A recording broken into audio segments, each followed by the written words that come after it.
Richard SWAINSON Last updated 2100, September 22, 2017. Cast member Harry Dean Stanton arrives at the premiere of the animated film Rango in Los Angeles, California, in 2011.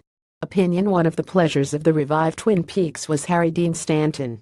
When the show's early publicity signaled Stanton's presence, at most a cameo was anticipated. The actor was, after all, 91 years old.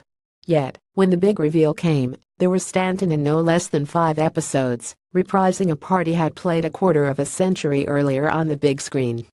While most of the returning cast would have benefited from captions, refreshing our memory as to which characters they were playing, the years had even caught up with Sherilyn Fenn's Audrey Horne. Stanton was as ever Stanton, a man of perpetual middle age. The world will envisage no different at the outset of his 10th decade than it was in his mid-60s.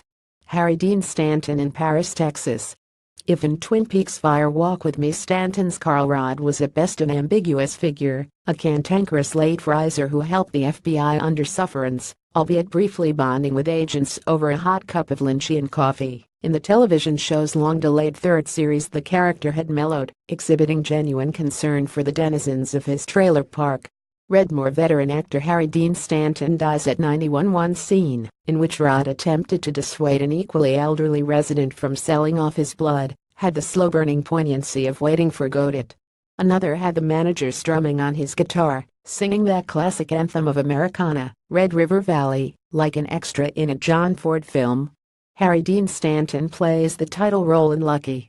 It's a wonder that Stanton never appeared in a Ford Western before he died. His career stretched back far enough. One of the quirkiest and most resonant pieces of casting in the original Twin Peaks was that of Hank Worden, a bona fide member of Ford's stock company, then by coincidence also 91. David Lynch got word into repeat lines that he had first delivered in Ford's The Searchers, an eerie piece of postmodern referencing, a little like the director's use of Isabella Rossellini in Blue Velvet, recalling the actress' mother, Ingrid Bergman. For all that Lynch is celebrated as an original, his work has frequently shown this kind of attention to his country's cinematic past. The repeated use of Harry Dean Stanton has been integral to the practice. Stanton debuted, uncredited, in Alfred Hitchcock's The Wrong Man. That was in 1956.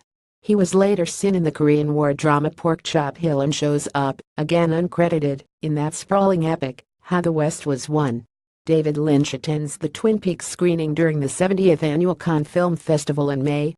It took until the mid-1960s, though, for the actor to truly make an impact, displaying an affinity more with the new Hollywood than the old. A key part in the micro-budget Western, Right in the Whirlwind, written and produced by the young Jack Nicholson, who also starred, saw Stanton in the very best company. A year later he had a memorable cameo in Cool Hand Luke, singing to Paul Newman on the Chain Gang. Stanton's 1970s output ran the full gamut from cult productions Two-Lane Blacktop and Rinaldo and Clara to establishment classics The Godfather, Part 2 and Alien. Understated, laconic, with a hangdog, senile for expression, his range was surprisingly broad. Stanton was as comfortable in a Ridley Scott spacecraft as he was in the gothic south of John Huston's Wise Blood, or the bloody plains of Sam Peckinpah's Pat Garrett and Billy the Kid. 1984 was the breakthrough year. Repo Man drew on the actor's comic side with Stanton broader than usual, truly hilarious as Bud, the veteran repossession agent who shows Emilio Estevez the ropes. By contrast, the Palme d'Or-winning Paris, Texas revealed a depth and subtlety of expression barely hinted at in the nearly 3 decades of supporting work that had come before. Enjoying the first leading role of his career, benefiting from a nuanced script by Sam Shepard, and the patient self-pacing of German director Wim Wenders, Stanton delivers a masterclass in screen acting. The wandering amnesiac Travis Henderson, largely mute in the film's first half, became the star's signature part, a haunting portrait of loss and regret. If what came afterwards could not possibly equal Paris, Texas for impact, Stanton's work with Lynch, dating back to 1988, always repaid attention.